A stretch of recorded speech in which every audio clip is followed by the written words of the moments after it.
आ रहा, आवाज क्लियर है सलीमा? एक बार कंफर्म करना।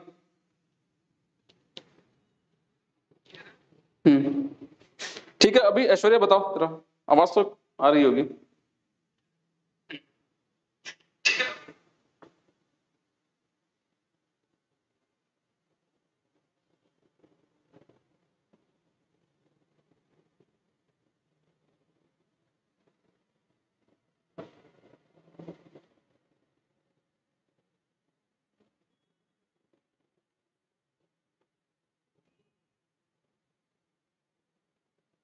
चलो ठीक, नेक्स्ट नेक्स्ट देखो, तो नेक्स्ट क्या हम लोग जो डिस्कस कर रहे थे कि रजिस्ट्रेशन, ठीक है।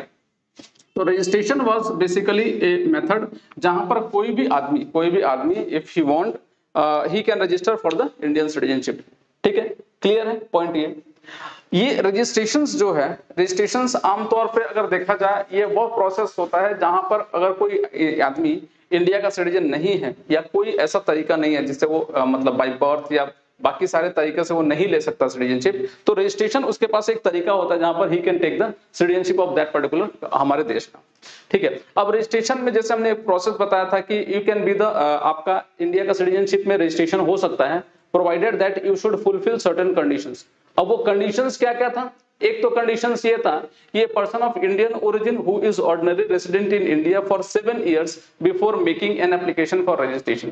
मतलब इंडिया में वो 7 साल से रह रहा है बिफोर मेकिंग एन एप्लीकेशन। ठीक है, अपने अप्लाई किया और एप्लीकेशंस करने के बाद वो ऑलमोस्ट मतलब 7 साल से रह रहा है आफ्टर, मतलब वो फिर एप्लीकेशन किया, then since he has continued in India since long terms, then he can be registered as a citizen of India. दूसरा प्लेस बताया था कि person of Indian origin who is ordinary resident in India in any country places undivided India. मतलब किसी दूसरे country में undivided India जब था, जैसे कि मान लो दूसरा रीजन जहां पर वो रह रहा था वो इंडियन ओरिजिन का है, then also he can be registered. Next, a person who is married, हमने ये भी बताया था कि अगर किसी का शादी इंडियन सिटीजन से हुआ है, देन इंडियन सिटीजन से शादी होने के बाद भी ही कैन बी मतलब उसको अगर इंडियन सिटीजन से शादी हुआ है तो अगर यहाँ पर वो कंटिन्यूअसली रह रहा है then also he can get the citizenship of India. Clear? That is the next. C क्या हो, डी क्या है? Minor children of person who are citizen of India. अगर मान लो कोई माइनर चिल्ड्रन है ऑफ इंडिया, मतलब इंडिया का, और मतलब उसका माइनर है और वो उसका पेरेंट्स इंडियंस है, then also he can get the citizenship of India. उसका भी रजिस्ट्रेशन के थ्रू ही होगा। तो ये कल मैंने एक क्वेश्चन भी बताया था आप लोग को, जो बच्चा है और उसका रजिस्ट्रेशन फिर कैसा होगा, तो that is through the registration process. उसके बाद आता है a person of full age and capacity whose parents are registered as a citizen of India. एक कोई मतलब अच्छा खासा एडल्ट है और उसके पेरेंट्स इंडिया के सिटीजन बन चुके हैं थ्रू द, जैसे भी ले लो, then also he can be registered as a citizen of India. उसको भी इंडिया का सिटीजन बनाया जा सकता है। Very good. उसके बाद आता है a person of full age and capacity. उसके बाद नेक्स्ट है F G, a person of full age and capacity who has been registered as an overseas citizen of India, card holder for 5 years. उसके पास overseas citizen of India का card holder है for 5 years and who is ordinary resident in India for 12 months before making an application for registration. मतलब वो applications apply किया registration के लिए और यहाँ पर वो 12 मंथ से रह रहा है, then also he can get the citizenship of India through the registrations. Clear है? समझ में आया ऐश्वर्या? तो ये प्रोसेस आपका समझो रजिस्ट्रेशंस का। रजिस्ट्रेशन इज समवेयर अराउंड, मतलब यहाँ पर आपको इंडिया का सिटीजनशिप लेने के लिए आपको बकायदा एक फॉर्म और एक प्रोसेस के थ्रू फिलअप करना पड़ेगा और फिल करके आप इंडिया का सिटीजन ले सकते हो, ये सिटीजन हो सकते हो। ठीक है, इसमें तो कोई डाउट नहीं है। एक बार देख के बताइए, if you have any doubt you can ask.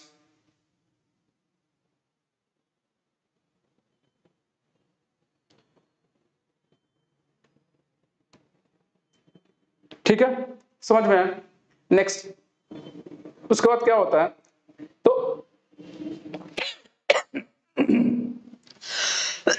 तो ये रजिस्ट्रेशन का प्रोसेस है। उसके बाद क्या है, रजिस्ट्रेशन के बाद आता है डिसेंट। देखो डिसेंट का क्या मसला है, डिसेंट माने ऑब्वियस सी बात है, मतलब आपके जो पेरेंट्स हैं, मतलब उसके आपके दादा परदादा फादर या कोई और यहाँ का इंडिया का सिटीजन है, इन दैट कंडीशंस भी आप इंडिया का सिटीजन ले सकते हो। That is the process for this one.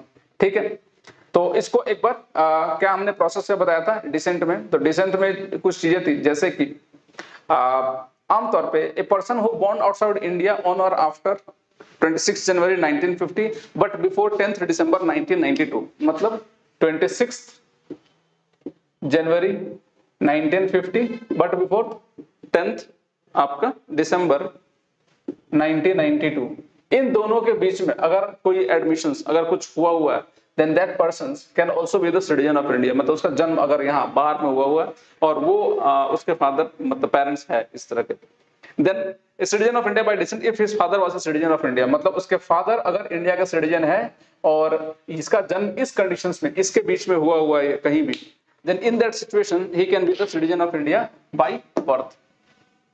Clear है? उसके बाद दूसरा कंडीशंस क्या बोलता है कि ए पर्सन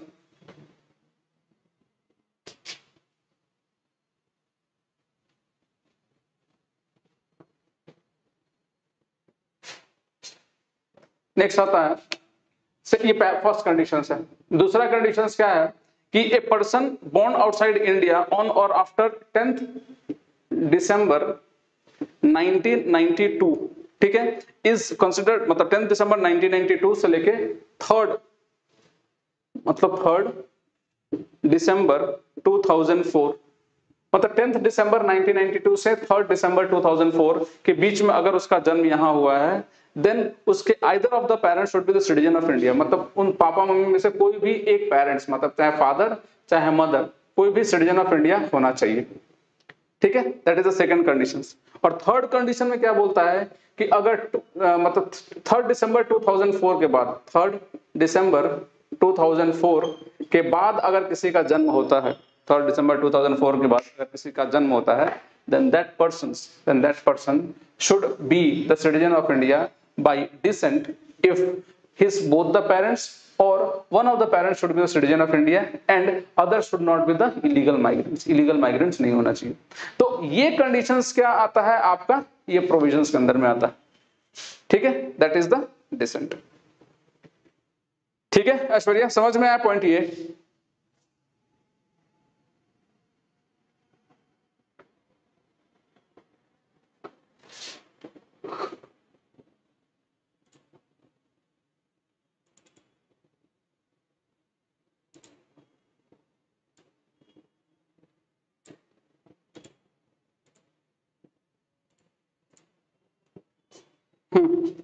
ओके फाइन, चलो ठीक। चलो इसके बाद नेक्स्ट आते हैं हम लोग, इसमें तो कोई डाउट नहीं है किसी को?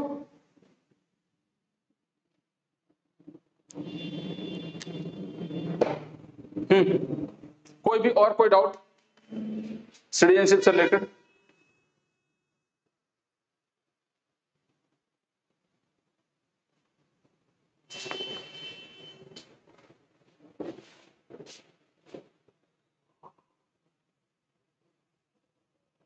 आगे बढ़े, चलो नेक्स्ट। तो कल हमने ये 5 तरीके देखे थे और 3 और तरीके देखे थे जिसके थ्रू इंडिया का सिटीजनशिप एक्वायर हो सकता है आपका, मतलब 3 तरीके देखे थे जिससे इंडिया का सिटीजनशिप लूज किया जा सकता है। नेक्स्ट आते हैं आपके वेज, दैट इज द 2 और तरीके थे जो हम लोग कल डिस्कस कर रहे थे। दैट इज, एक तो था मतलब 6th, that was Assam Accord and 7th that was Citizenship Amendment Act 2019। ये 2 तरीके थे जिसके थ्रू आप इंडिया का सिटीजनशिप एक्वायर कर सकते हो, मतलब उन 5 तरीकों के अलावा। ठीक है, चलिए तो 3 तरीका, 5 तरीका वो, और ये 5 वेज ये जिसके थ्रू इंडिया का सिटीजनशिप आप एक्वायर कर सकते हो। ठीक है, चलिए सबसे पहला आते हैं असम अकॉर्ड के बारे में कि असम अकॉर्ड क्या है। असम अकॉर्ड, देखो असम अकॉर्ड क्या है थोड़ा समझो। असम अकॉर्ड आमतौर पे देखा जाए तो ये वो तरीका होता है या ये एक अकॉर्ड था। आप समझो कि रिसेंटली या नॉर्मली एक बार हुआ क्या था कि दिस अकॉर्ड एक बार अगर बोला जाए तो ये जो प्रोविजंस है ये स्पेशली पूरे ऑल ओवर इंडिया में तो नहीं, but it was only related to Assam. Assam और असम की जो बाउंड्री है उससे रिलेटेड, मतलब it was not expanded to all over India, ठीक है। rather it was a accord signed between some groups with the government of India to maintain peace and tranquility of the Assam, ठीक है, असम की piece और tranquillity को maintain करने के लिए। अब ये असम अकॉर्ड का है था क्या और कैसे हुआ था, इसको थोड़ा समझने के लिए हम लोग थोड़ा हिस्ट्री में जाते हैं, ठीक है। और एक्चुअली हुआ क्या था नॉर्मली, देखो Assam Accord, actually it was a sign between AGP and Assam government, Assam Gano Parishad and ASU, ठीक है, with the government of India. What was the provisions there? Normally आपको याद होगा कि बांग्लादेश जब आजाद हुआ था 1970-71 के करीब, तो बांग्लादेश वार याद ही होगा आप लोग को। तो बांग्लादेश के आजादी से पहले वहां पर पाकिस्तान ने लगभग एक ऐसा सिचुएशन बना दिया था बांग्लादेश में कि लगभग वहां के लोगों के अंदर में ही वहां पर रहने की मतलब की हिम्मत नहीं हो रही थी कि उनके फ्यूचर और बाकी सारी चीजों का। ये इंसिडेंस क्या था हम लोग थोड़ा बाद में देखेंगे कि आखिर वो बांग्लादेश में हुआ क्या था चीजों का, बट आप मोटे मोटे तौर पे आप ये समझ लो कि almost Pakistani army east Pakistan जिसको आज वो बांग्लादेश है उसको अपना पार्ट मानते ही नहीं थे, और due to this the whole situation versions, पूरा सिचुएशन खराब हो गया था। और ये खराब सिचुएशन इतना मतलब कंडीशंस खराब हो गई थी कि लगभग वहां के लोग जो रह रहे थे बांग्लादेश में, दे some way or other try to move away from Bangladesh से जाने लगे। और अब बांग्लादेश के इर्द गिर्द इंडिया है, ठीक है, मतलब उधर हमारा नॉर्थ ईस्ट हो गया और इधर हमारा मतलब मेनलैंड है। और आसाम एक ऐसा रीजन मतलब एक ऐसा टेरिटरी है जो almost large amount of area को कवर करता है, मतलब ये बांग्लादेश का एक्सेसिबिलिटी बहुत अच्छी है वहां पर, और थोड़ा बड़ा स्टेट भी है, नॉर्थ ईस्ट स्टेट में से मतलब संपन्न टाइप का। तो इसके चलते अधिकतर बांग्लादेशी जो लोग थे वो वहां से निकल के they start moving towards Assam for the better future, for better growth and for better education. Obvious सी बात है, ये जो चीजें हो रही थी ठीक है, उस समय कोई दिक्कत नहीं था लोगों को भी, आसाम में भी जो लोग थे ठीक है, लोग वहां से भाग के आए हैं, कोई रहने का घर के लिए आया है, कोई काम के लिए आया होगा, तो आसाम ने भी लगभग एक्सेप्ट किया वहां पर और चीजें चल रही थी, सब कुछ सही था। बट सिचुएशन वर्सन्स जब थोड़ा बहुत, जब एक छोटी सी लड़ाई से चालू हुई थी ये सिचुएशंस, और फिर ये एक छोटा जो स्किर्मिश था वो कैसे इतना बड़ा रूप ले लिया, मतलब असम जिसमें लगभग बहुत सारे ब्लडशेड हुए थे, और वहां पर एक ये बात आ गई कि भाई यहाँ पर जितने भी आउटसाइडर्स हैं बेसिकली मोस्टली बांग्लादेशी, उनको यहाँ से निकाला जाए। और एक बहुत बड़ा मूवमेंट चल गया था आसाम में, इसमें बहुत सारे लोगों की डेथ हुई थी, मतलब ऐसा नहीं है कि ये छोटा मोटा केस था, ये बहुत बड़ा केस हुआ था और इसमें बहुत सारे लोग मारे गए थे। बहुत दिनों तक आसाम बंद था, तो अब ऐसे सिचुएशन में आसाम को ऐसे रखा नहीं जा सकता था। तो गवर्नमेंट ऑफ इंडिया और जो पार्टी प्रोटेस्ट कर रही थी मींस एजीपी, असम गण Parishad and Assam students union, उनके बीच में एक कोलैबोरेशन हुआ था, एक अकॉर्ड साइन हुआ था। और अकॉर्ड में ये था 1985 के लगभग से साइन हुआ था। अकॉर्ड में ये था कि भाई जो भी आदमी बांग्लादेश से आया हुआ है या असम में आया हुआ है एक पर्टिकुलर डेट के तरीक, मतलब लगभग 1971 का प्रोविजन सही है, अगर उसके पीरियड में उस पीरियड तक आया हुआ है then he will get the citizenship और he will get the citizenship of India और most certainly he will get the residence of Assam. But उसके बाद 1971 के बाद अगर कोई यहाँ पर आया है then he should be deported back. ठीक, हम लोग देखेंगे क्लॉज में क्या क्या है। और तो मतलब एक उस 71 के प्रोविजंस अगर रहा तो he should be deported back to Bangladesh irrespective of the religion और बाकी सारी चीजें। तो ये प्रोविजंस था, प्लस ये पहली डिमांड थी लगभग। और दूसरा ये था कि आसाम को एक ये जो सिटीजनशिप का जो मसला है उसके लिए एक कॉन्स्टिट्यूशनल प्रोटेक्शंस मिले कि इसको डाइल्यूट नहीं किया जाएगा, इस अकॉर्ड को, जो भी अकॉर्ड साइन हो रहा है गवर्नमेंट के संग, ये भी था। एंड थर्ड प्रोविजन था कि आसाम को एक इकोनॉमिक पैकेज दिया जाए, फाइनेंशियल पैकेज, जहां पर थोड़ा बहुत आसाम के डेवलपमेंट के लिए चीजें हो। क्योंकि दिक्कत ये हो रही थी कि उस समय वहां पर आसाम में आसामी लोगों के लिए ही जॉब्स नहीं था, ठीक है, बाकी सारे जॉब ऑलमोस्ट अराउंड मतलब दूसरे लोग ले रहे थे, और मोस्ट वेली बांग्लादेशी लोग। क्योंकि अब समझो, देखो कि वहां के जो लोग यहाँ आ रहे थे आसाम में, अगर मान लो कोई अपना घर बार छोड़ के आ रहा तो उसके लिए क्या जरूरी होती है, उसके लिए जरूरी ये होती है कि पहले तो रोटी मिले और रहने का छत मिले, और अगर ये दोनों मिल रहा है तो वो लोग फ्री में भी काम करने के लिए रेडी थे। एंड ड्यू टू दिस वहां के लोग, जो आसाम के जो लोग थे, उनको जॉब मिलना मुश्किल हो गया था, क्योंकि आपको जब फ्री लेबर मिल रहा है कहीं से बहुत ही मीन कॉस्ट में, बहुत ही सस्ते दामों में, तो why will take that costlier labour, ठीक है। तो ये था सिचुएशन वहां पर, एंड जिसके चलते आसाम या आसाम के लोगों के लिए जॉब बहुत मुश्किल हो गए थे, ठीक है। And that was also one of the reasons जिसके चलते ये पूरा प्रोटेस्ट बहुत लंबा हो गया था, ठीक है। अगर कुछ डेट्स के बारे में बोला जाए तो इसमें आमतौर पर 1985 में ये साइन हुआ था, और जब ये अकॉर्ड साइन हुआ था तो उसमें गवर्नमेंट ऑफ इंडिया ने बकायदा कुछ क्लॉज डाले थे। मतलब एक 24 मार्च 1971 का डेट था, ये कट ऑफ डेट है कि उसके पहले अगर कोई आया हुआ है तो वो तो रहेगा, बट उसके बाद अगर कोई आएगा देन ही शुड बी, या आया हुआ है then he should be deported back. और government of India means Assam government will prepared a list of means NRC, national register for citizenship, और उसके अकॉर्डिंग ही लोगों को वहां पर रखा जाएगा। उनके पास they will get the voting right each and everything, but बाकी लोगों को वहां से डिपोर्ट कर दिया जाएगा, ठीक है। ये कुछ प्रोविजंस थे आपके आसाम अकॉर्ड का, ठीक है। तो मोटे मोटे तौर पे हम लोग लिखेंगे क्या उसके डेट्स वगैरह कैसे क्या थे। मतलब 19 जैसे 1950 से लेके 1961 और फिर 1961 से लेके 1971 का मसला था। तो 1950 से लेके उनका फुल सिटीजनशिप मिलेगा अगर 50 से लेके 60 के करीब आया हुआ है, और 60 से लेके 71 के करीब आया हुआ है उनको मिलेगा, बट 10 साल तक उनके पास वोटिंग राइट नहीं रहेगी। और उसके बाद अगर कोई आएगा 1971 के बाद then they will be deported back, ठीक है।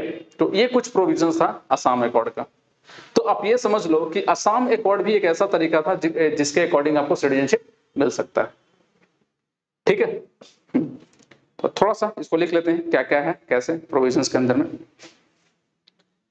और उससे थोड़ा समझ ले लेंगे और भी डेट्स वगैरह लिखो। पॉइंट वाइज लिख लीजिए। Assam accord was signed in 1985. Assam Accord was signed in 1985 by the center, by the government of India,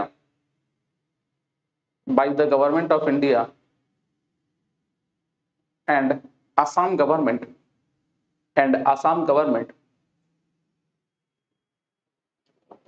with the All Assam Students Union, with the All Assam Students Union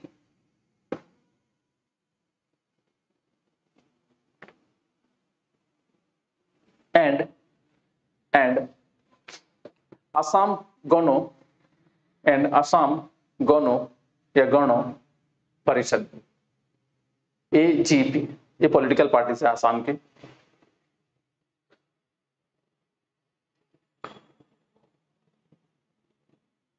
which spearheaded the movement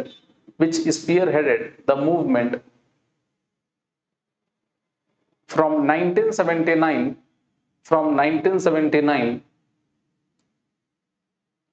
to 85, from 1979 to 85.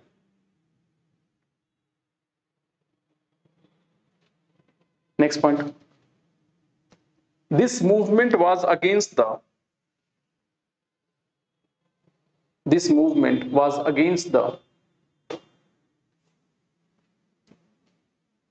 migration. This movement was against the migration from Bangladesh, from Bangladesh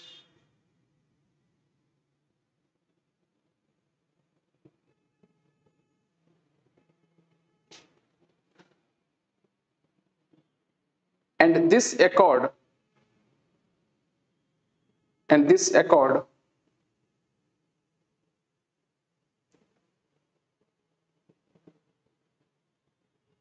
led to the establishment and this accord led to the establishment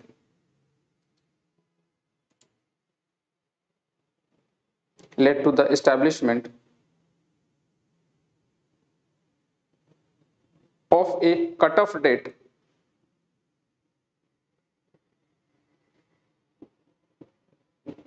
establishment of a cutoff date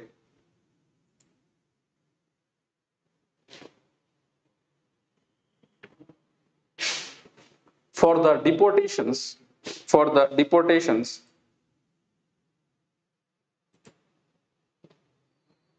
for the deportations of the Bangladeshi peoples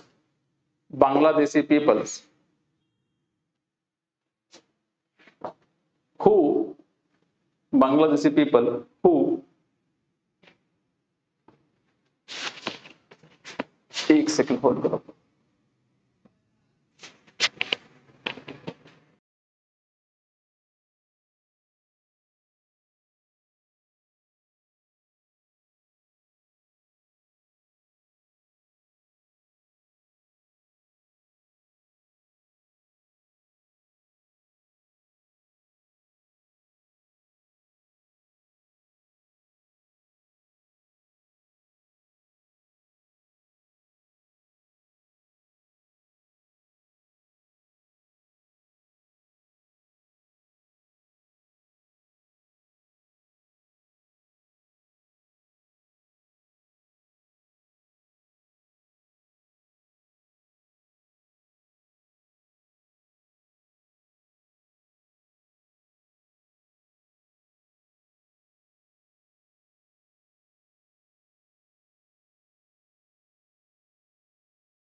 sorry मतलब however अच्छा मैं कहां तक था last line क्या लिखा था हम लोगों ने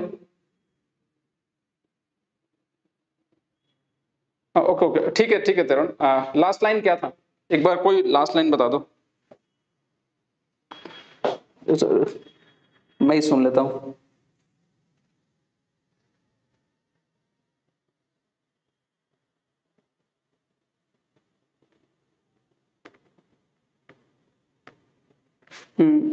नहीं वो ठीक है लास्ट लाइन क्या था एक बार होल्ड करो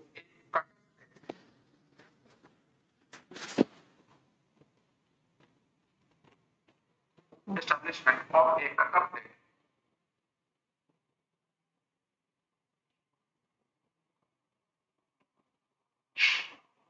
for the deportations ठीक है thank you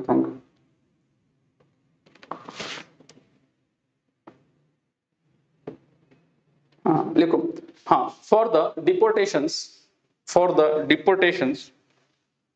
of the foreigners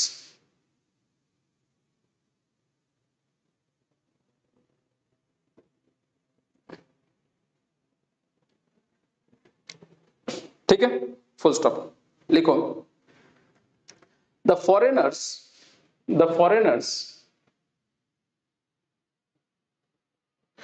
who came to Assam,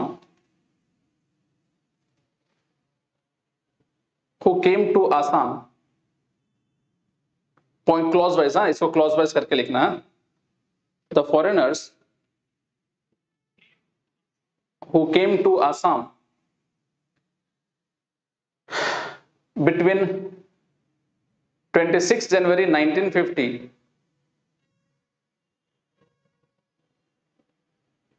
to 1st January 1966, to 1st January 1966,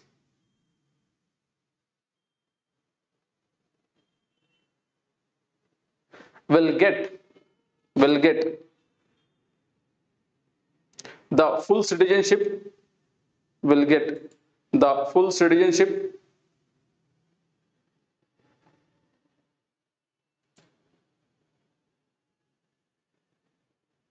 हाँ बांग्लादेशी पीपल, हाँ सॉरी, हाँ Bangladeshi people who came into India between 1950 मतलब 26 जनवरी 1950 से लेके आपका 1 जनवरी 1966 तक अगर कोई आया हुआ है बांग्लादेश से, ऑब्वियस सी बात है, और इंडिया आसाम के अंदर में जो रहा हुआ है, then they will get the full citizenship. ठीक है, they will get the full citizenship along with the आपका मतलब वोटिंग राइट्स वगैरह। क्लियर है?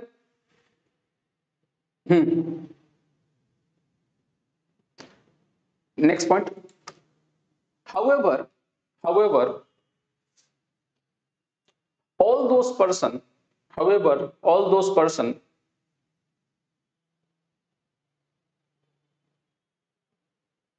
who came to Assam, however all those person who came to Assam after 1st January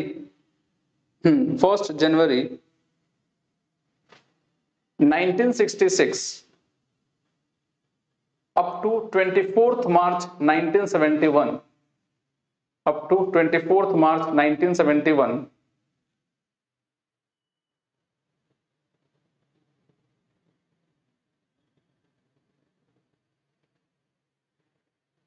up to 24th March 1971 shall be detected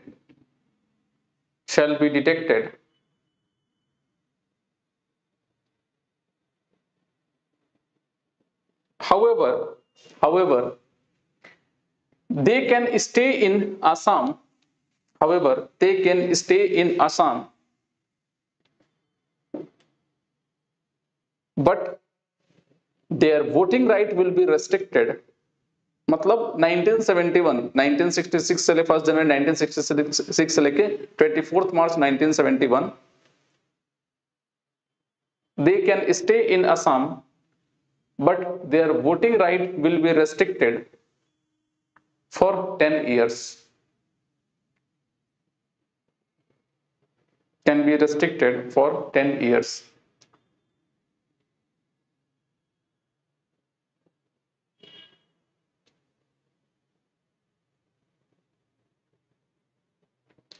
and after that those person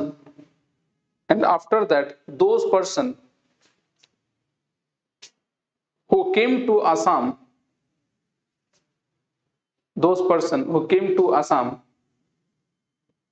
after 1971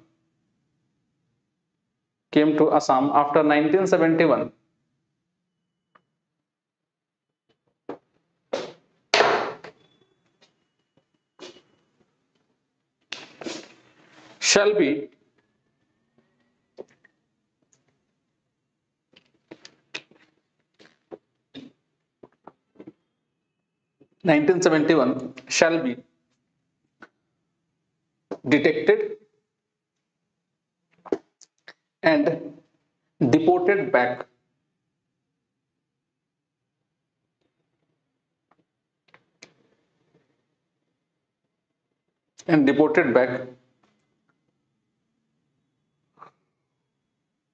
ठीक है, मतलब simple सा साफ चीजें clear है। इसमें 2-3 चीजें, सबसे पहला आसाम अकॉर्ड में क्या बोलता है, ये 1985 में, याद क्या करना आपको, 1985 में ये साइन हुआ था। किसके बीच में? राजीव गांधी गवर्नमेंट मतलब कि government of India, government of Assam and Assam Gana Parishad, Assam Gana Parishad and AASU, all Assam students union. ठीक है, ये दो प्रोविजंस थे, ये जो लोग थे जिसके बीच में ये कमीशन हो रहा था, मतलब ये एग्रीमेंट हुआ था। इस क्लॉज के अंदर में क्या बोला कि 26 जनवरी 1950 से लेके आपका 1 जनवरी 1966 इसके बीच में अगर कोई आया हुआ है then he will get the full citizenship.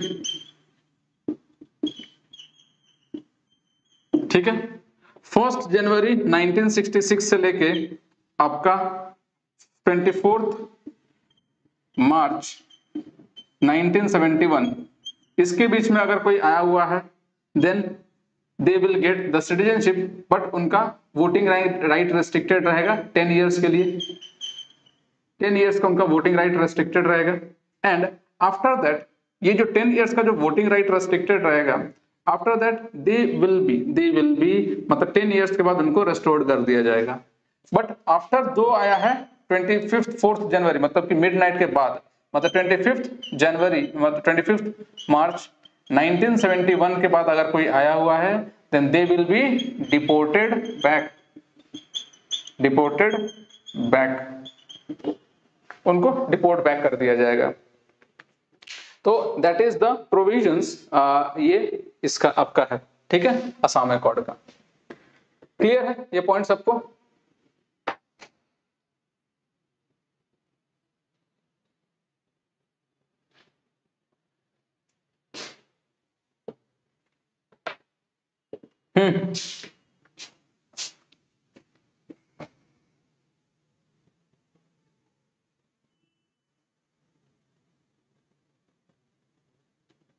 एक बार देख के बताइए, कोई डाउट तो नहीं है यहां तक? ये पॉइंट सारे क्लॉजेस में, क्लॉज 1 ये पॉइंट, इसका ये क्या है, ये point date cut off date, ये थर्ड, ये वाला थर्ड। ठीक है, इन सारे पॉइंट्स को ऐसे याद रखो।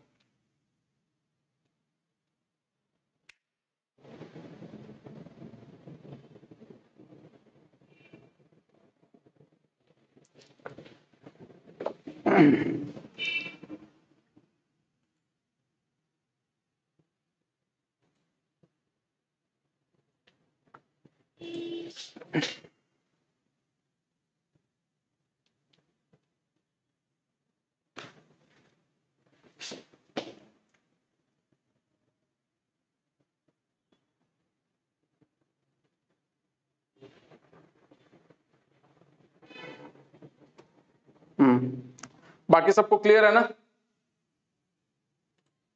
बाकी जो जनता है कोई डाउट नहीं है यहां तक?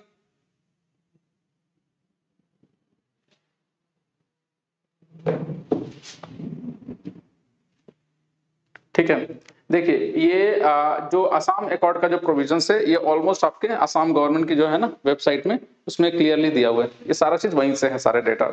ठीक है, तो ऑब्वियस सी बात है दे शुड बी ये सारा 1971 का।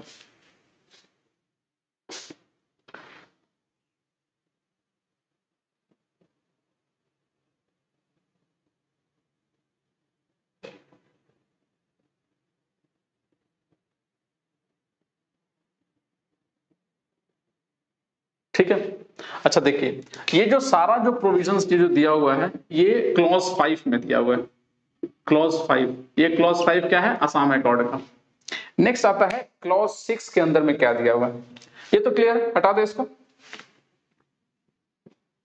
नेक्स्ट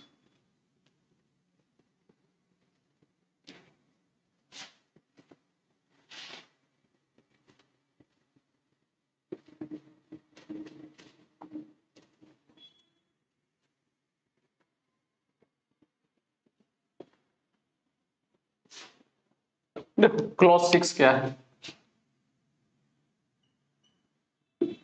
क्लॉज 6 देखो क्लॉज 6 क्या बोलता है। क्लॉज 6 आमतौर पे सिंपल सा बड़ा ही क्लियर है, क्या बोलता है क्लॉज 6? क्लॉज 6 बोलता है कि ये जो प्रोविजंस जो भी हमने असम अकॉर्ड में दिया है that should be there but इसका एक कॉन्स्टिट्यूशनल प्रोटेक्शन होना चाहिए। स्टेटमेंट क्या लिखा हुआ है कि कॉन्स्टिट्यूशनल, हाँ बताइए, हाँ, constitutional, legislative and administrative safeguard as may be appropriate shall be provided to protect, preserve and promote the culture, social, linguistic identity and heritage of Assamese people। ये साफ साफ क्लियरली लिखा हुआ है क्लॉज 6 के अंदर में। क्या बोल रहा है क्लॉज 6 में? दैट इज कॉन्स्टिट्यूशनल, दूसरा legislative and administrative safeguard, administrative safeguard should be taken for the peoples, like as may be appropriate, as may be appropriate shall be provided to protect, preserve and promote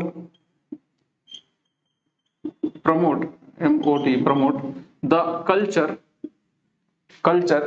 heritage, culture हो गया, heritage हो गया, linguistic identity of the Assamese people. मतलब constitutional, legislative और administrative safeguard इसमें रहेगा। अच्छा ध्यान रखना, इसी के चलते, ये जो क्लॉज 6 के चलते ही सिटीजनशिप अमेंडमेंट एक्ट 2019 के ऊपर में सवाल उठा था कि कैसे ये बन सकता है और कैसे ये लागू हो सकता है असम के अंदर। क्यों? क्योंकि 2019 सीएए 2019 में कुछ चेंजेस किया गया है सिटीजनशिप को लेकर, मतलब डेट को इंक्रीज किया गया है या कुछ कम्युनिटीज के लोगों के लिए एक्सपेंड किया गया है। हालांकि इसमें क्लॉज 6 के अंदर में लिखा हुआ है कि आप नहीं कर सकते ये। तो कॉन्स्टिट्यूशनल सेफगार्ड है, लेजिस्लेटिव सेफगार्ड करना पड़ेगा, एडमिनिस्ट्रेटिव सेफगार्ड करना पड़ेगा। ये आमतौर पे आपको करना पड़ेगा to protect the heritage culture of the Assam, मतलब protect, preserve and promote the heritage, culture and linguistic identity of the Assamese people। Clear है? समझ में आ गया? लिख लीजिए next. In the Assam accord, in the Assam accord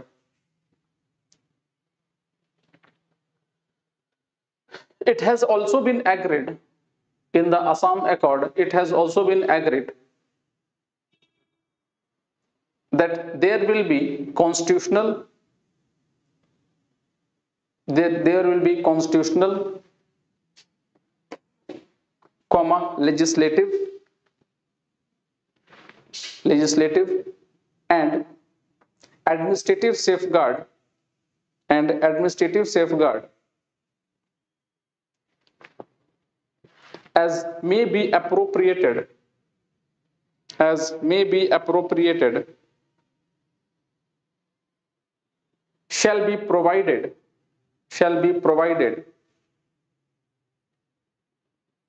to protect, comma, preserve, comma, promote the culture, comma, social, comma, linguistic identity and heritage of the Assamese people, and heritage of the Assamese people।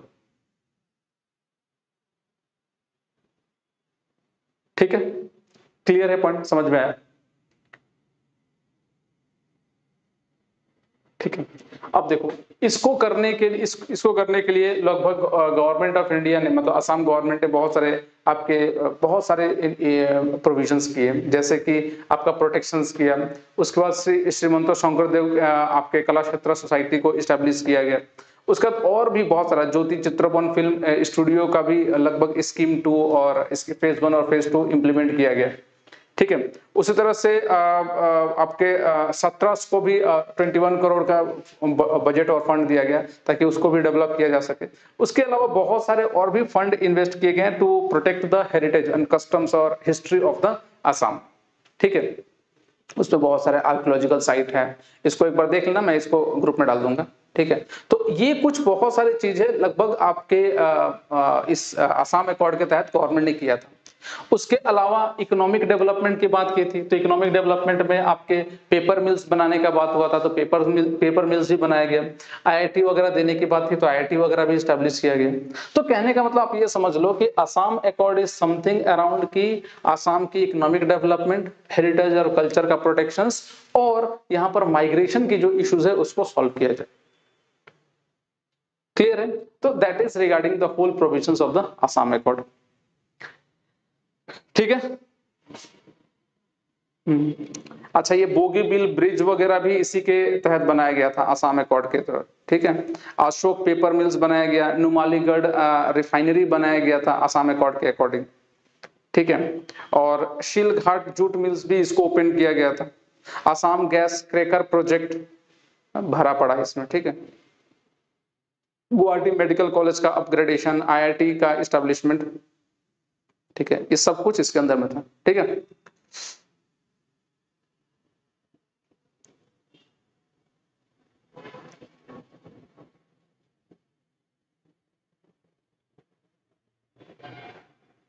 ठीक है।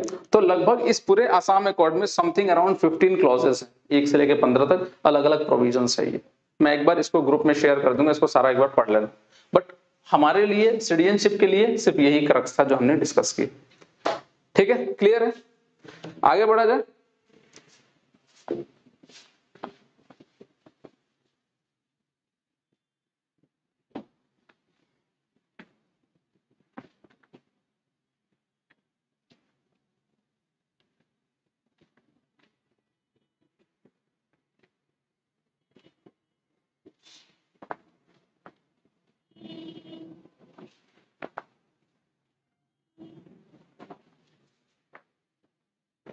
ठीक है, next आते हैं CA 2019। ठीक है, CA 2019 सबसे conflicted topic था। अच्छा, कोई डाउट तो नहीं है यहां तक किसी को? एक बार देख लीजिए, देख के बताइए। Any doubt till here? तेरौन, सलीमा, ऐश्वर्या?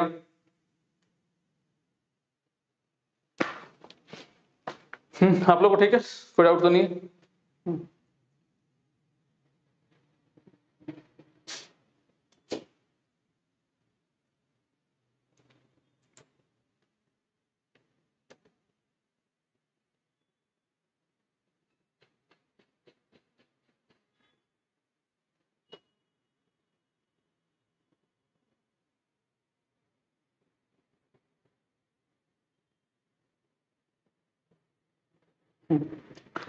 चलो ठीक है, नेक्स्ट आते हैं सीए 2019।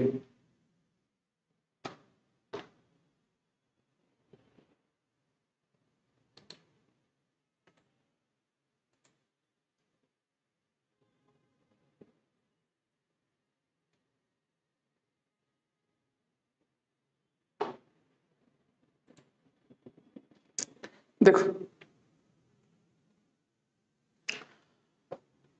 मोटे मोटे तौर पे अगर देखा जाए तो सीए 2019 के अंदर बहुत सारे प्रोविजंस हैं, और ये जितने सारे प्रोविजंस जो हैं अगर देखा जाए उसमें क्या क्या है, तो क्रक्स क्या है सिटीजनशिप से रिलेटेड ये थोड़ा पहले समझते हैं, फिर इसके बाकी क्लॉजेस में आएंगे। नंबर 1 कि सीए 2019 उन लोगों के लिए है बेसिकली हु बिलोंग्स टू मतलब who belongs from the who came from the country of Pakistan, Afghanistan and Bangladesh।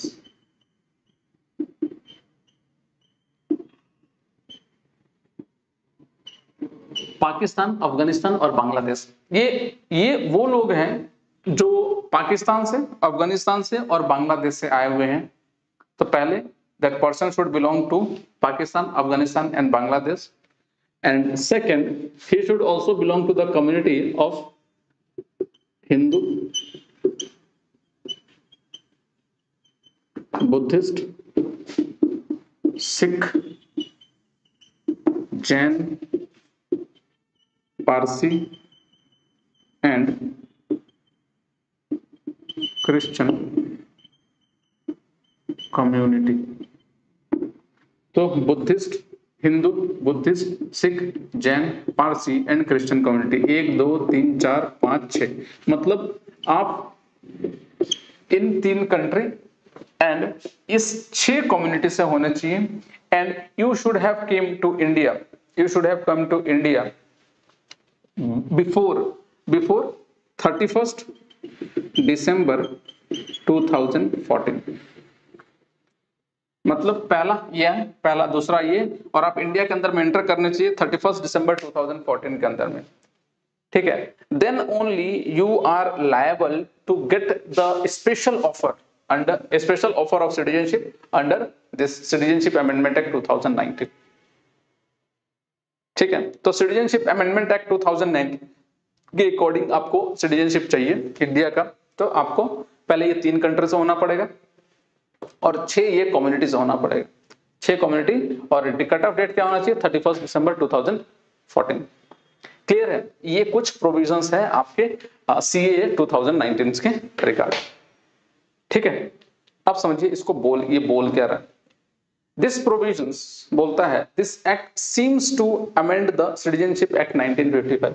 ये सिटीजनशिप एक्ट 1955 के अंदर में अमेंडमेंट लाएगा, और ये अमेंडमेंट क्या होगा कि now the person belong to Pakistan, Afghanistan and Bangladesh, ठीक है, उनको अगर वो 6 कम्युनिटी से हैं और ये इस 31 दिसंबर 2014 से पहले आए हुए हैं, then they can get citizenship under this provisions, ठीक है।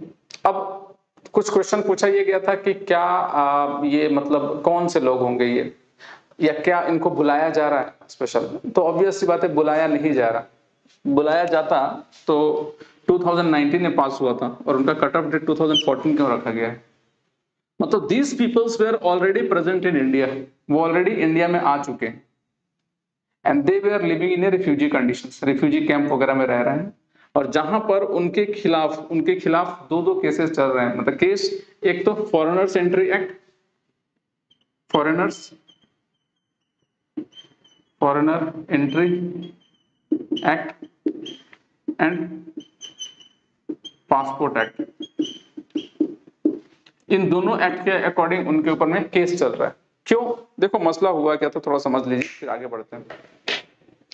जो सीए 2019 है ना, ये उन लोगों के लिए दिया गया था जो बेसिकली ये सारे वह लोग हैं जिनका रिलीजियस परसिक्यूशन हुआ इन 3 कंट्रीज के अंदर में। आपको मालूम होगा कि जो पाकिस्तान, अफगानिस्तान और बांग्लादेश में जो वहाँ के जो माइनॉरिटीज हैं, बेसिकली ये सब माइनॉरिटीज ही होंगे, इतनी की कम्युनिटीज है वहां पर, तो वहाँ जो माइनॉरिटीज है उनकी कंडीशंस लगभग बहुत ही बद से बदतर है। And either they were force to convert, उनको फोर्स किया जा रहा है कन्वर्जन के लिए मतलब दूसरे धर्म में, या उनके संग बहुत ही बर्बरता की जा रही थी।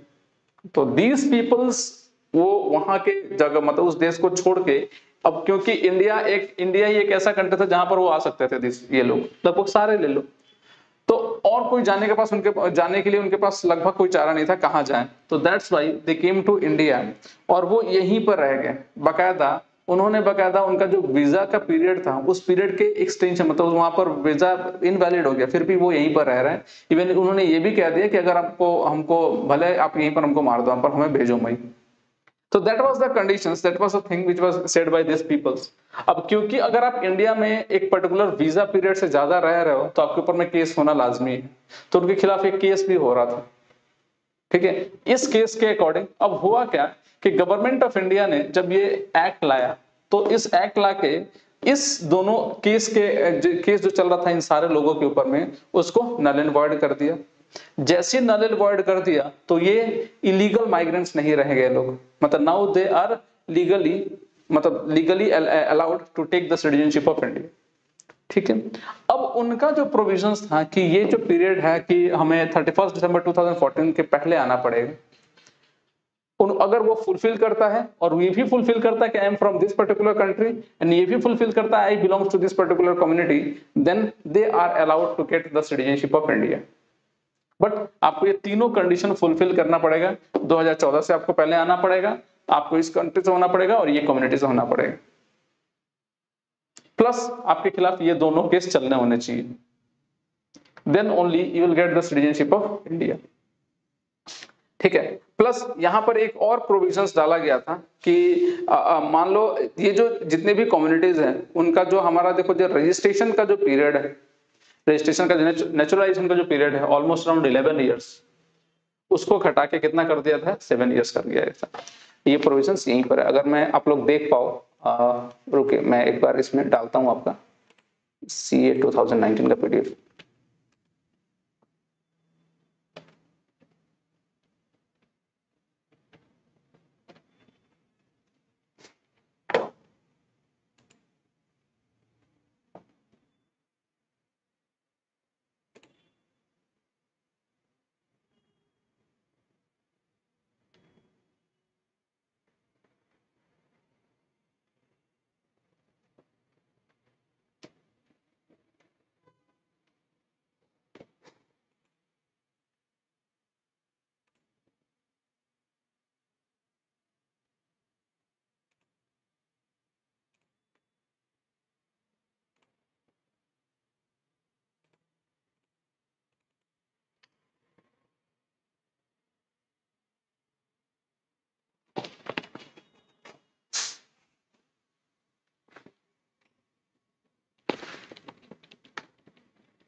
ठीक है, देखो ये आप लोग सबको दिख रहा होगा, ये है CAA 2019 का एक्ट।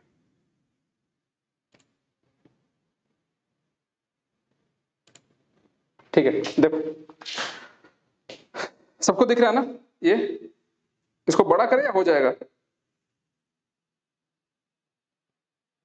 चलो देखो, ये आपका जो हम लोग जब एक्ट पढ़ेंगे, जब पार्लियामेंट करेंगे, तो पार्लियामेंट के अंदर में जो हम लोग जब बिल्स कैसे एक्ट में कन्वर्ट होता है और एक्ट कैसा दिखता है, यही है। ठीक है, तो आपको जो ये प्रोविजंस दिख रहा होगा, आपके जो ये जो नॉर्मल भारत का राजपत्र, ये क्या है, एक तरह का एक्ट है। ठीक है, और इसमें देखो नॉर्मली क्या दिया हुआ है, सबसे पहले क्या लिखा हुआ, क्या हुआ है, भारत का राजपत्र। ठीक है, या गैजेट ऑफ इंडिया, यही गैजेट ऑफ इंडिया का पेपर है। ये एक्ट के बारे में बोला जाता है, ये एक्स्ट्रा ऑर्डिनरी एक्ट है और पार्ट 2 सेक्शन 1। ठीक है, published by authority and date क्या था, न्यू दिल्ली, थर्सडे December 12। ठीक है, अच्छा बगल में देखो एक प्रोविजंस लिखा हुआ है आपका, ये वाला अग्रहण्य ऐसा लिखा हुआ ना, ये वाला पूरा, ये पूरा पोर्शंस। ये एक बार यूपीएससी में इसके बारे में क्वेश्चन पूछ लिया गया था कि इसका ये जो डेट है उसका एक्चुअल में इंग्लिश में क्या डेट होगा, या तो ये लिखा हुआ था, या मतलब इस साका कैलेंडर में कौन सा डेट होगा, तो ये भी कभी कभी पूछ लेता है, तो समझ रहे हो ना।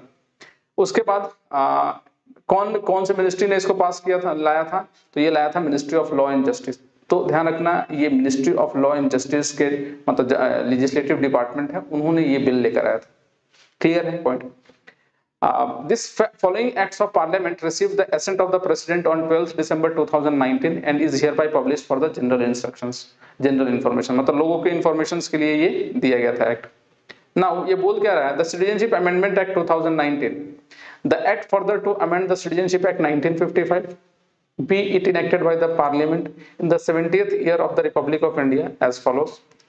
Number 1, this act may be called the Citizenship Amendment Act 2019.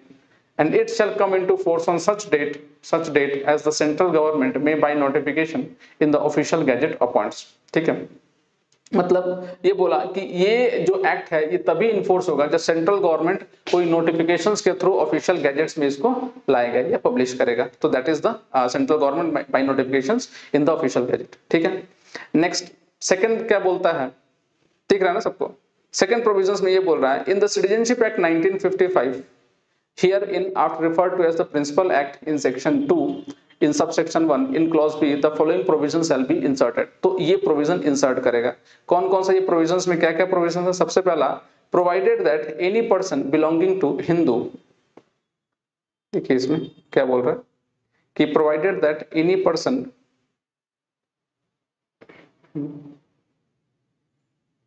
belonging to Hindu, Buddhist, Jain, Parsi और Christian community from Afghanistan, Pakistan and Bangladesh, मतलब इन तीन कम्युनिटीज, इन तीन कंट्रीज से अगर कोई है, और कौन कौन सा कम्युनिटी बिलोंग होना चाहिए? हिंदू, सिख, बुद्धिस्ट, जैन, पारसी और क्रिश्चियन कम्युनिटी, वहां से होना चाहिए। Who enter into India on और before 31st day of December 2014 and who has been exempted by the central government by or under clause C of the subsection 2 of the section 3 of the Passport Entry Act into India 1920 from the application of the provisions of the Foreigners Act 1946 or any rule or order made thereunder shall not be treated as the illegal migrants for the purpose of the act। मतलब इस act के according वो illegal migrants treat नहीं किया जाएगा। ठीक है, समझ में आया? तो जैसे मैंने बताया कि ये जो दो एक्ट है, इस एक्ट, ये जो एक्ट उसको कभी भी वो नहीं करेगा कि हाँ आप सिंस दिस एक्ट, ये केस आपके ऊपर में चल रहा था, आप इंडिया का सिटीजन नहीं हो सकते या इलीगल माइग्रेंट्स हो, नहीं, इसको हटा देगा गवर्नमेंट। क्या करेगा? इसको रिमूव कर देगा। Getting it? तो ये प्रोविजंस है आपके पहला। दूसरा क्या बोल रहा है? After section 6A of the principal act the following section shall be inserted. क्या? Number 1, the central government or any authority specified by it in this behalf may subject to such conditions, restrictions and manner as may be prescribed on an application made in this behalf grant a certificate of registrations or certificate of naturalizations। मतलब CAA 2019 किस तरह का citizenship देगा? ये registrations या naturalisation का citizenship, मतलब through the registration और नेचुरलाइजेशन के थ्रू ये सिटीजनशिप देगा। ठीक है, to a person referred to in the provision of clause B of subsection 1 of section 2। Next, subject to fulfilment of the condition specified in section 5 और qualification for the naturalisation under the provisions of the third schedule, a person granted the certificate of registration और certificate of hold करो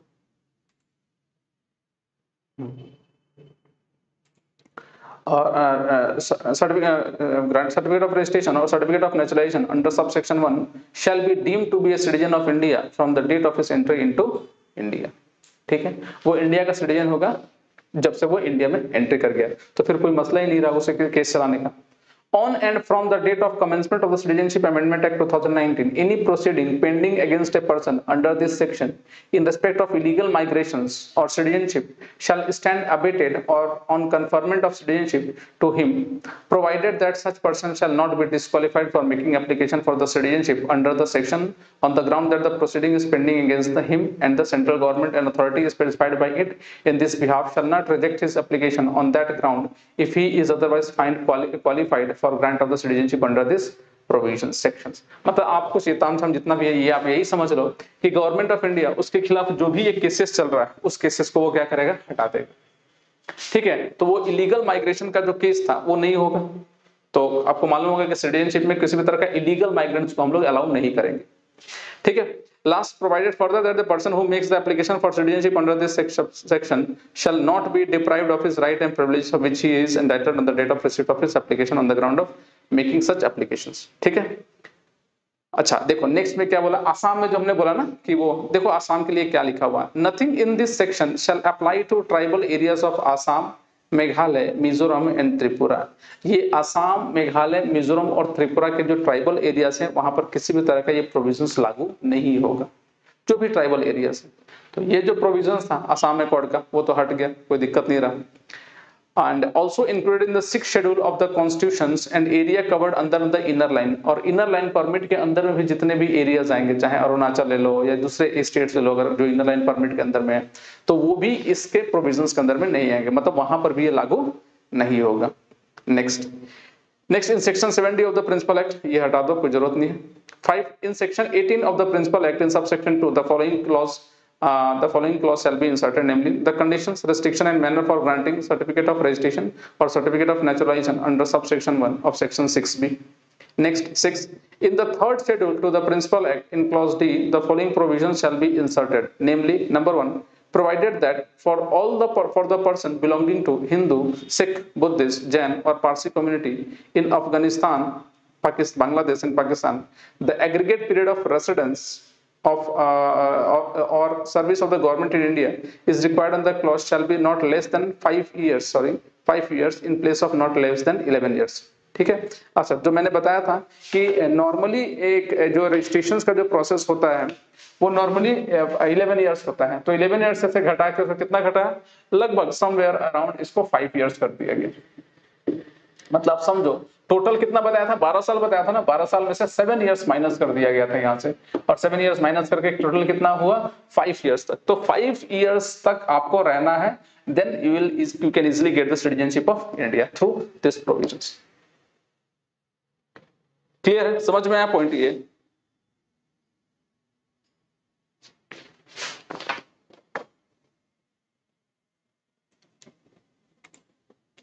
ठीक है, ये clear है यहां तक?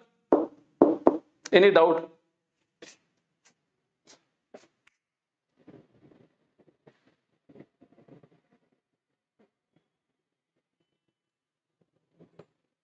तो मतलब उसका 7 इयर्स मतलब तो 11 इयर्स की जगह कितना कर दिया आपका, 5 इयर्स कर दिया। ठीक है,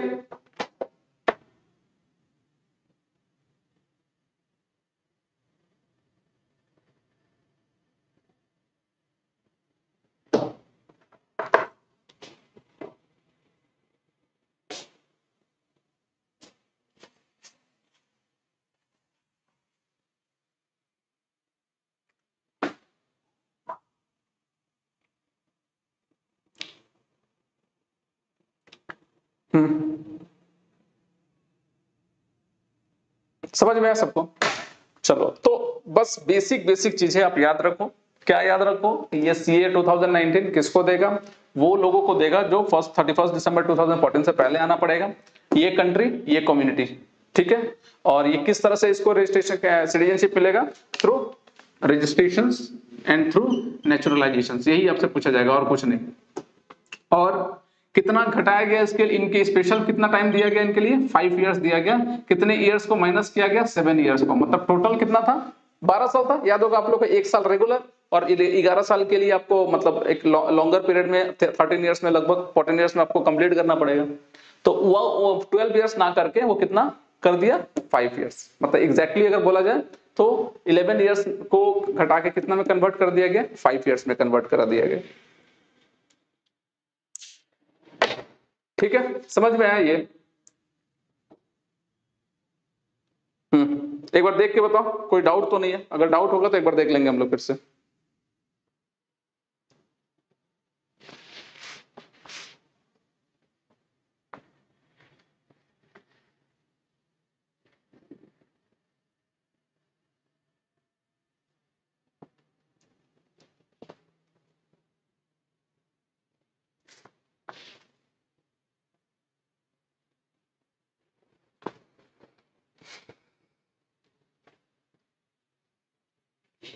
ठीक है,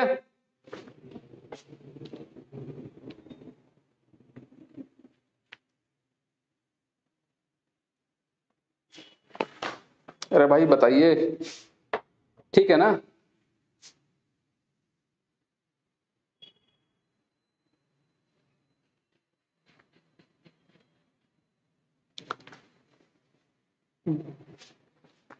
चलो ठीक है, तेरौन क्लियर है आपको?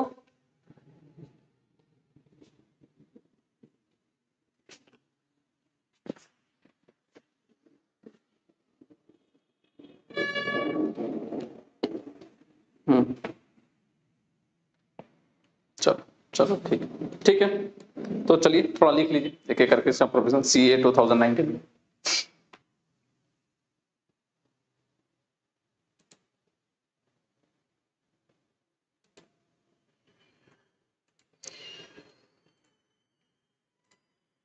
लिखो CA 2019, CA 2019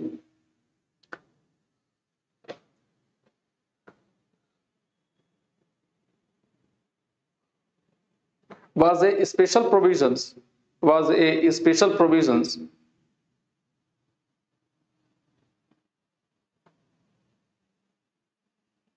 which was added in Citizenship Act, which was added in Citizenship Act 1955.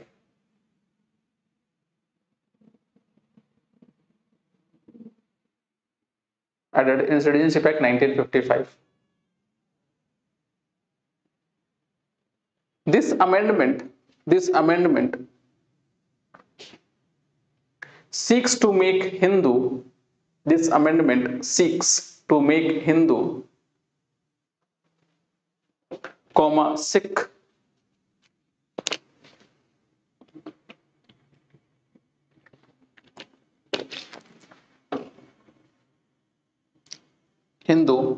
Sikh, Buddhist, Jain,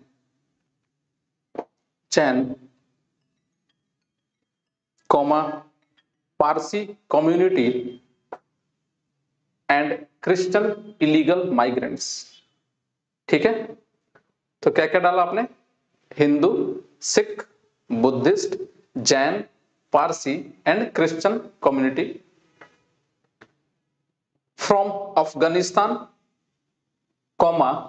Bangladesh, from Afghanistan, Bangladesh and Pakistan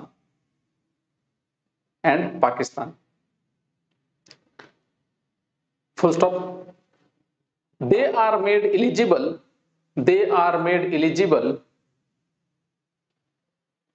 for citizenship of India. They are made eligible for citizenship of India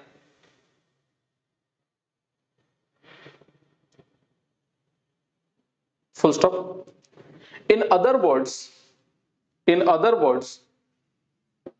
the acts intended to make it easier. In other words, the act intended to make it easier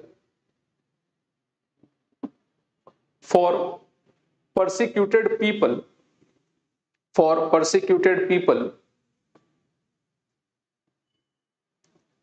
from India's neighboring country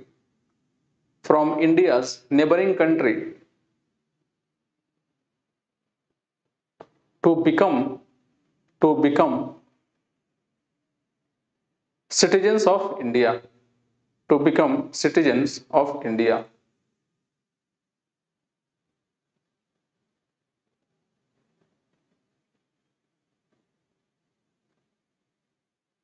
ठीक है, full stop. The amendment relaxes the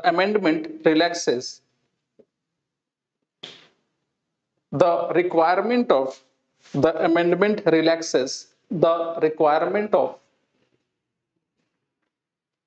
naturalizations. The amendment relaxes the requirement of naturalizations from 11 years to 5 years, from 11 years to 5 years, as a specific conditions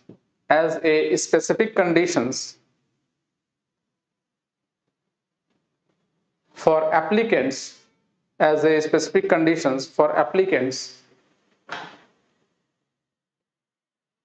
belonging to this sixth religion.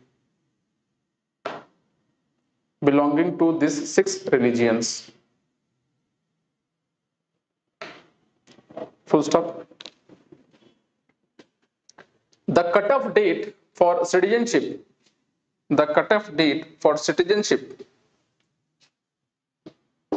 is 31st December 2014.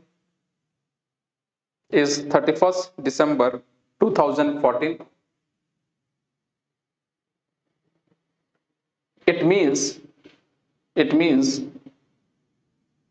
the applicants should have entered India. It means the applicants should have entered India on or before that date, on or before that date.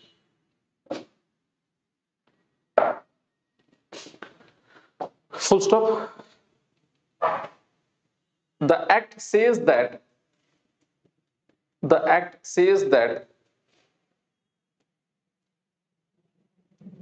on acquiring citizenship,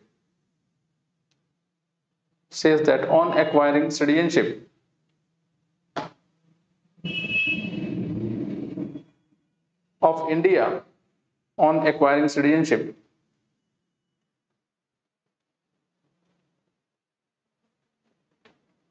of India, the person shall be deemed to be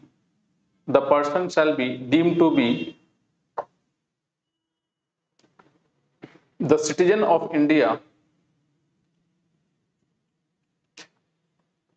from the date of his entry, into India. Full stop. All legal proceedings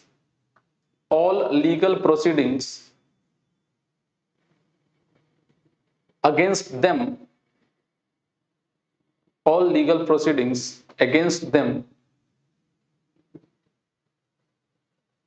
in respect of their illegal migrations,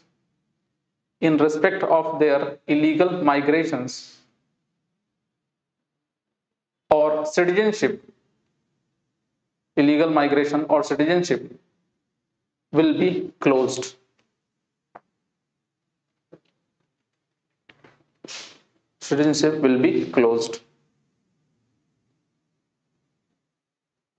ठीक है, full stop. It also says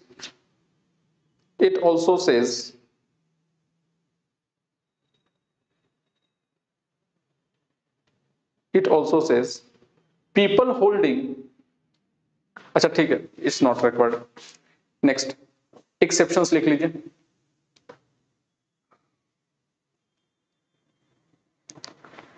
However, this act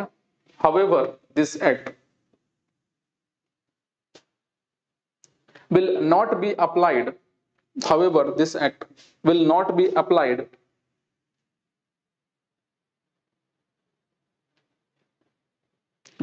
applied.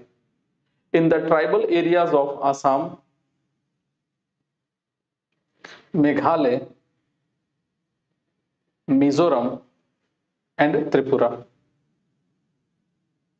Assam, Meghalaya, Mizoram and Tripura. Bracket में लिख लीजिए 6 schedule areas.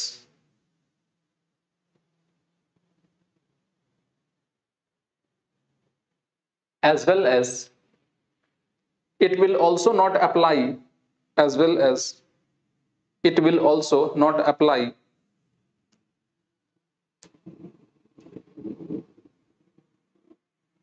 to the areas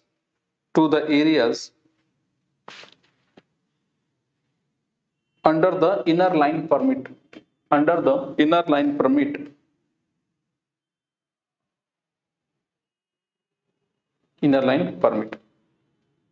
ठीक है, etcetera. तो ये कुछ प्रोविजंस है आपके सिटीजनशिप एक्ट 2019 का. क्लियर है ये प्रोविजंस? चलो ठीक है, एक बार देख लीजिए, अगर कुछ डाउट है यू कैन आस्क.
ठीक है, क्लियर है?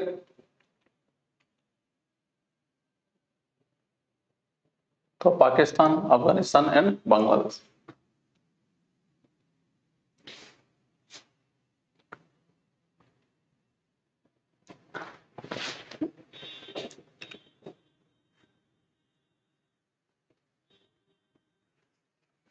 चलिए, कोई डाउट नहीं है ना? नहीं नहीं नहीं, इनर लाइन परमिट माने नॉर्मली क्या होता है ना कि जैसे कि अरुणाचल प्रदेश ले लो।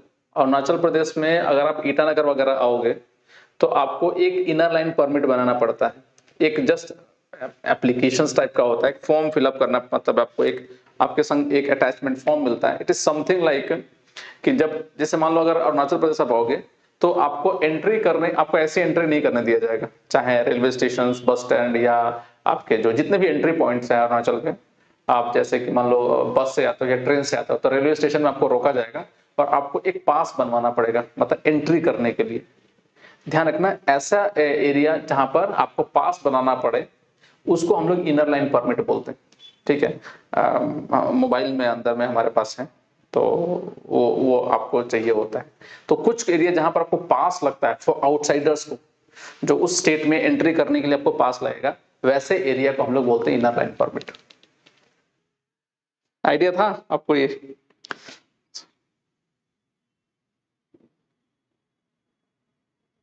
नहीं तेरौन, ये तो ये एक प्रोविजंस है। मतलब सिटीजनशिप में, सिटीजनशिप को अंदर में ये एक एक्स्ट्रा प्रोविजंस डाला गया है। किसके लिए? इलीगल, मतलब जो लोग बांग्लादेश, पाकिस्तान और अफगानिस्तान से आए। ये यही नहीं है सीए, मतलब सिटीजनशिप एक्ट 1955 तो है ही है, वो तो एक्ट पेरेंट एक्ट है, उसके अंदर में ये क्लॉज एक ऐड किया गया है। ये नहीं है, ठीक है? ये एक तरह का क्लॉज है जो ऐड किया गया है इसके अंदर में, सिटीजनशिप में।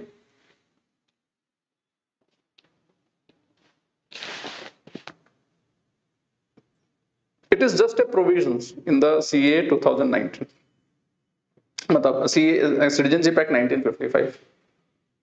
ऐश्वर्या, समझ में आया इनर लाइन परमिट क्या होता है? इनर लाइन परमिट आपके अरुणाचल में है, शायद नागालैंड में भी है कुछ एरियाज में।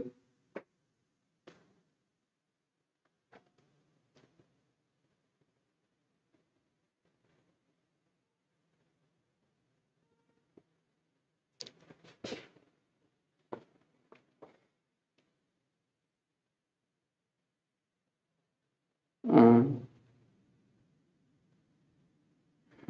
चलो ठीक है।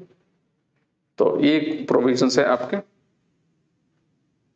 हाँ, पेरेंट एक्ट 1955 ही है, उसमें कोई चेंज छेड़छाड़ नहीं है ना, मतलब उसमें सिर्फ अमेंडमेंट हुआ है ना, इसलिए तो इसका नाम रखा गया था सिटीजनशिप एक्ट, अमेंडमेंट एक्ट 2019।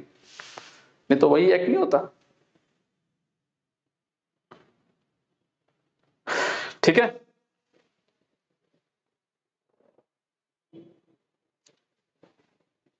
और देख लो थोड़ा सा, अगर कुछ और डाउट है यू कैन आस्क।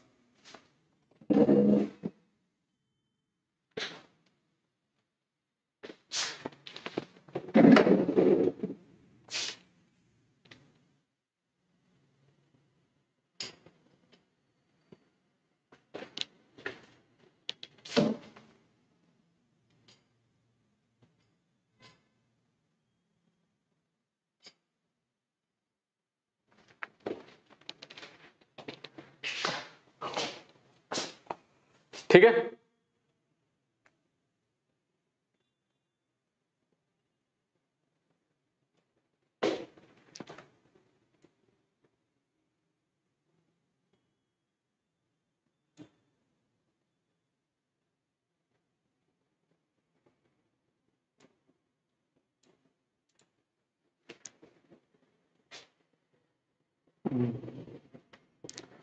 चलो, तो this is regarding the CA 2019। तो अब सिंपल सा भी देख लिया जाए, तो अभी नॉर्मली अगर देखा जाए तो कितने तरीके हो गए?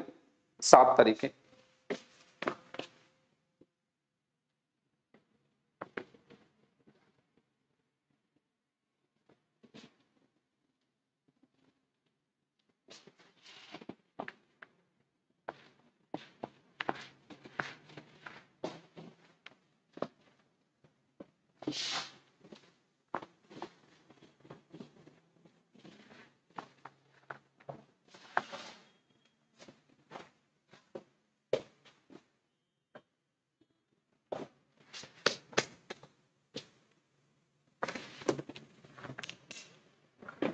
ठीक है, तो citizenship act 1955 provided acquiring the citizenship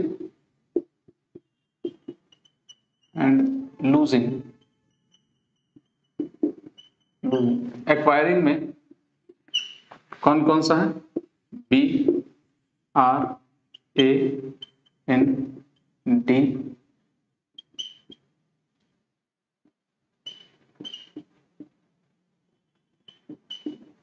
and losing में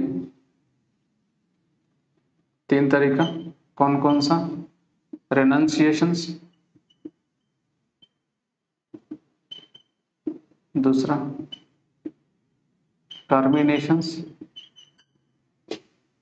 एंड डेप्रिवेशंस। ठीक है, 3 तरीके।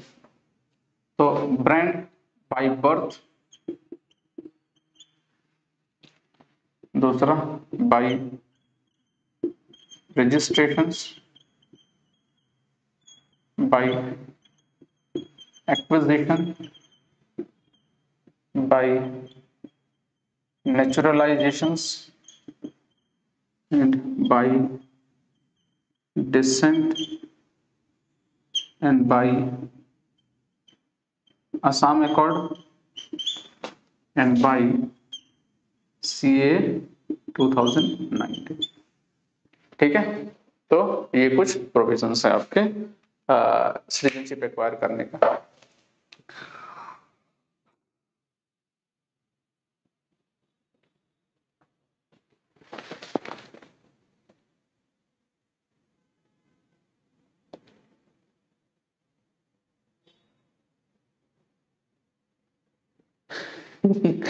इंडिया महान है? अरे महान नहीं, आप समझो इसको, ये क्यों दिया गया था, इसके पीछे एक रीजन है। रीजन ये है कि ये अभी का बात नहीं है, बात ये है 2014 से पहले बहुत सारे माइग्रेंट्स लोग आए हुए थे, बहुत सारे। मतलब कुंभ के मेले में, मतलब कुंभ का मेला था यहाँ पर, तो लोग वहां से पाकिस्तान से वीजा वगैरह कटा के, आराम से मिल जाता है कुंभ मेला का, तो यहाँ पर आराम से सब चले आए थे और वहां पर परसिक्यूशन हो ही रहा था। देखोगे वहां पर माइनॉरिटीज का बड़ा घटिया कंडीशन है। ये हमारे नहीं, अगर रिपोर्ट्स भी देखोगे ना, बहुत सारे इंटरनेशनल रिपोर्ट्स हो गए, पाकिस्तान के इंटरनल रिपोर्ट्स लिए तो बहुत जो माइनॉरिटी के संग बहुत सारा प्रॉब्लम होता है। तो अब वो है कि उनके संग दिक्कत ये होती थी सिर्फ because they we are from the different religions, जिसके चलते हुआ क्या कि उनको वो, अब देखो बाकी जो ये जो कम्युनिटीज है ऑलमोस्ट क्या है कि अब कहाँ जाएंगे, तो बगल में इंडिया है तो यही चले आए थे। सिख के संग भी यही होता है, सिख पीपल्स भी आराम से यहाँ पर बैसाखी वगैरह, या उनको आराम से वीजा मिल जाता है, रिलीजियस वीजा, वो आके यहीं रुक गए थे और बोले कि आप हमको यहीं रखो या मार दो हमको, बट हम वापस नहीं जाएंगे। अब इंडियन गवर्नमेंट के सामने बहुत बड़ा लोड था। लोड ये था कि इतने लोगों को किया क्या जाए, मार तो सकते नहीं हो, it is against that one. तो अब उनको रख भी नहीं सकते ऐसे, क्योंकि उनके पास ना पासपोर्ट है ना वीजा, और पाकिस्तान के नाम पर ऐसी कोई काम नहीं देगा, तो ये भी एक लफड़ा था। तो वो आदमी, वो लोग ऐसे बैठे हुए थे, कोई काम नहीं कर रहे थे, और जो भी काम छोटा मोटा कर रहे थे उनके गवर्नमेंट में किसी टैक्सेस में कोई शेयर वगैरह नहीं था, and that was the issues. तो गवर्नमेंट ऑफ इंडिया बहुत पहले से सोच रही थी इसके बारे में, बट दिक्कत ये थी कि लाया कैसे जाए, तो ये अमेंडमेंट किया गया, उसके थ्रू लाया गया। और वैसे भी अगर आप बड़े कंट्री हो तो आपको थोड़ा बहुत उसे झेलना ही पड़ेगा, बर्न्ट जो होता है we have to face, otherwise फिर दुनिया ही बोलती है चीजें के बारे में। ठीक है, that's why they have kept it. तो महान का कोई बात नहीं है, फोर्स प्रेशर है गवर्नमेंट के लिए, government government then only we used to keep those things. ठीक है, क्लियर है सबको? हाँ, एक्चुअली आपने जो पूछा विश्लेषण का, देखो विश्लेषण का करना क्या है ना कि विश्लेषण आपको पढ़ना है रोज। ठीक है, ये रोज कंटेंट जो बनता है, विश्लेषण will help you in giving a edge on that particular subject topic. देखोगे विश्लेषण में हर एक दिन कुछ ना कुछ टॉपिक होता है, और वो अगर आपको जो मिलता है उसको बस एक राइटअप है एक कंटेंट है जो आपको प्रिपेयर पढ़ लो। पढ़ने से होगा क्या कि बहुत सारे मैटर उस टॉपिक से रिलेटेड जो भी चीजें हैं आपको आराम से क्लियर हो जाएगा, ठीक है। तो जस्ट उसको पढ़ने के लिए आप रखो, और अगर वो प्लस डेली एमसीक्यूज और आपके जो न्यूज़पेपर्स वगैरह है, अगर उसको रेगुलर पढ़ते हो तो आपका करंट अफेयर्स का प्रिपरेशन हो जाएगा। करंट अफेयर्स की फिर लोड नहीं लेना पड़ेगा, वो सबसे बड़ा बात है।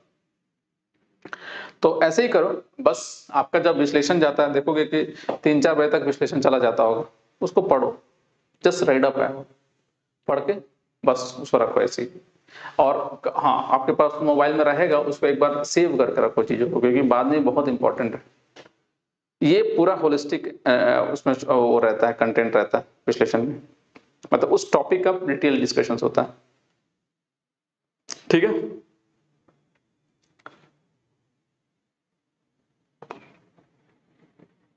प्लस डेली एमसीक्यू जो होता है वो रेगुलर जो न्यूज़पेपर होता है उस न्यूज़पेपर के ही क्वेश्चंस होते हैं, वहां पर आते हैं, ठीक है।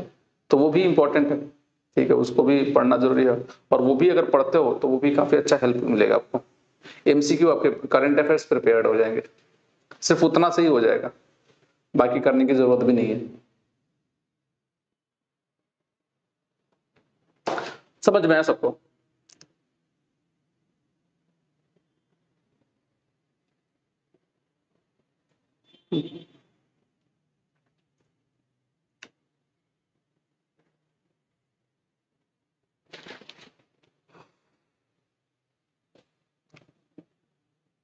ठीक है, कुछ डाउट है? आज का ये सीडीएनसी पार्ट यहीं तक है, और कुछ है तो आप बताओ।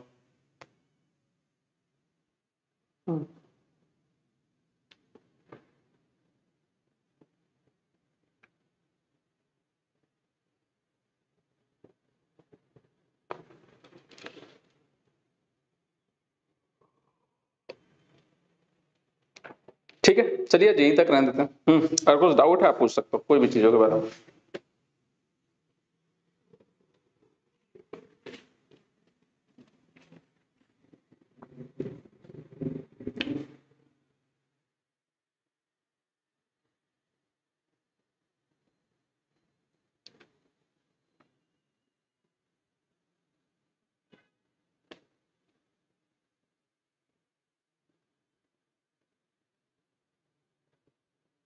चलो टेक केयर है।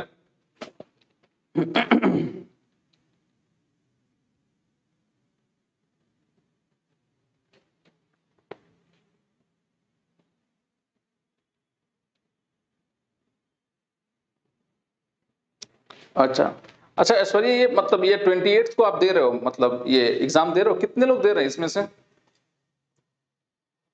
यूपीएससी का ना 28 मई को दे रहे हो आप लोग, मतलब ये जो एग्जामिनेशन होगा अभी यूपीएससी का?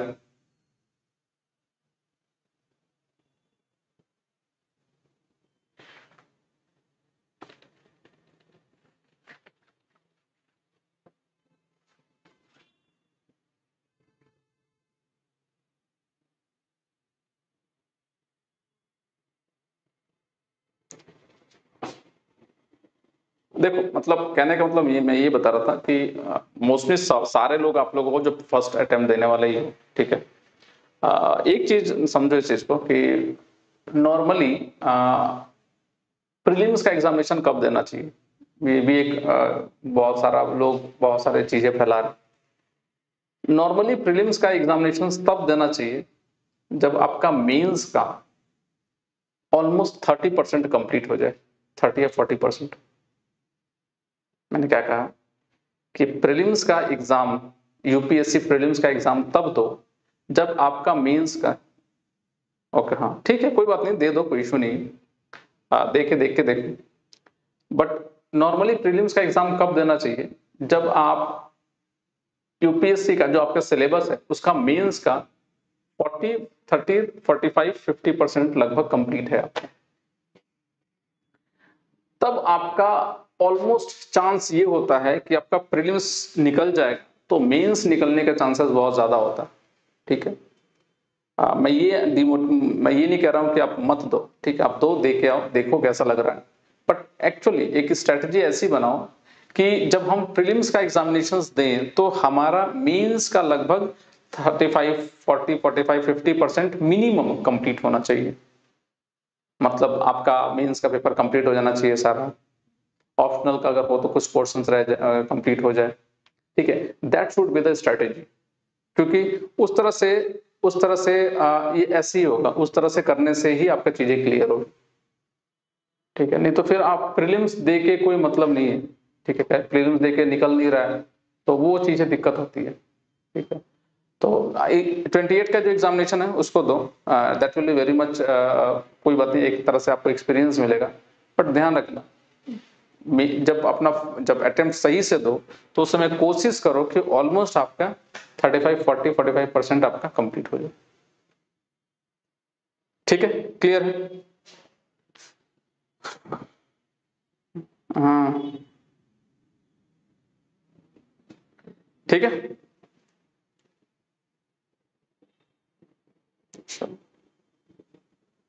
चलो टेक केयर, हाँ आज यहीं तक रहते हैं, कल फिर मिलते हैं, नहीं कल सैटरडे है ना, सैटरडे को नहीं होगा, ठीक है, कल सैटरडे है, सैटरडे को नहीं होगा, will meet on Monday. Monday तो आप लोग शायद ऑफलाइन क्लास ही होगा जो बच्चे हैं। Take care.